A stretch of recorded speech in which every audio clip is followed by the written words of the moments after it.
মেঘলা দিনে বৃষ্টিময় বিকেলের স্ন্যাক্স আইটেমটা যদি হয় মচমচে বেগুন ভাজা, খেতে সেই মজা।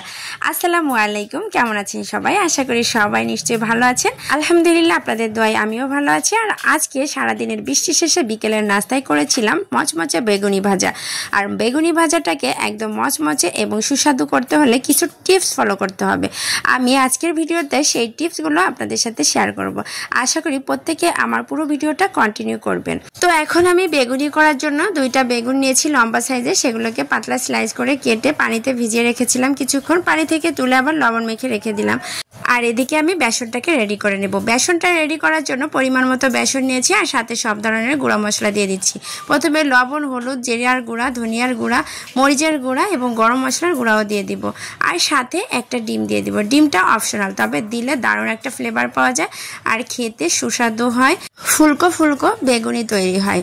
তো এখানে আমি সব ধরনের উপকরণ এখন এই চামচটা দিয়ে ভালো মতো মিক্স করে নিচ্ছি। আর এর মধ্যে অল্প অল্প করে পানি দিয়ে দিব।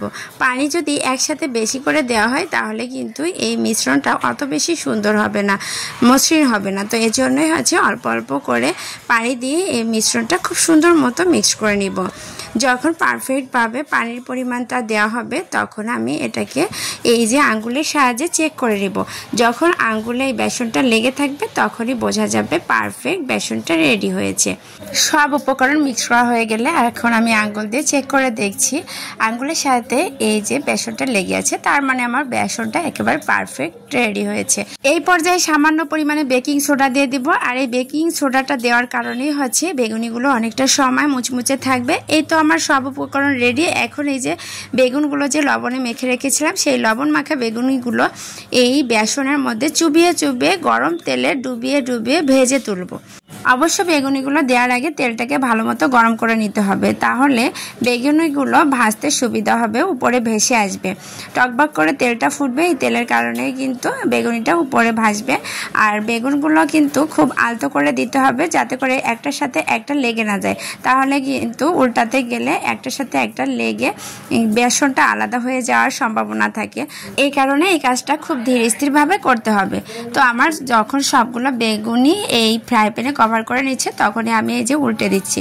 প্রয়োজন পড়লে আমি আবারও উল্টে দিয়ে আমার ইচ্ছে মতো কালার করে নিব। এই বেগুনিগুলো ভাজতে আমার প্রায় 3 মিনিটের মতো সময় লেগেছে। আর সময় নিয়ে ভাজলে বেগুনিগুলো বেশি মচমচে হয়, খেতেও সুস্বাদু হয়। তো এই তো আমার এক বেজ ভাজা হয়ে গেলে বেগুনি আমি তুলে নিয়েছি আর একটা টিস্যু পেপারের উপরে রেখেছি যাতে করে আলগা তেলটা শুষে নেয়। এই তো আমার সবগুলো বেগুনি ভাজা হয়ে গেছে। এখন এর আওয়াজটা শুনলে আপনারাই বুঝতে পারবেন আসলে কতটা ক্রিস্পি হয়েছিল। আমি হলফ করে বলতে পারি যদি আমার এই টিপসগুলো ফলো করে আপনার পরিবারের সদস্যকে এই বেগুনি ভাজা করে খাওয়ান তাহলে দোকান থেকে কিনে এনে আর কখনোই খেতে চাইবে না। অ্যাট লাস্ট বেগুনিগুলোকে পরিবেশন করছি টমেটো সস দিয়ে। এটা দিয়ে খেতে আমার ছেলেরা ভীষণ পছন্দ করে। এটা আমার ঘরে তৈরি করা। তো আজকের ভিডিওটা যদি ভালো লেগে থাকে অবশ্যই নিজেরা একবার ট্রাই করবেন। আজকের মতো এ পর্যন্তই। সবাই ভালো থাকবেন। আল্লাহ হাফেজ।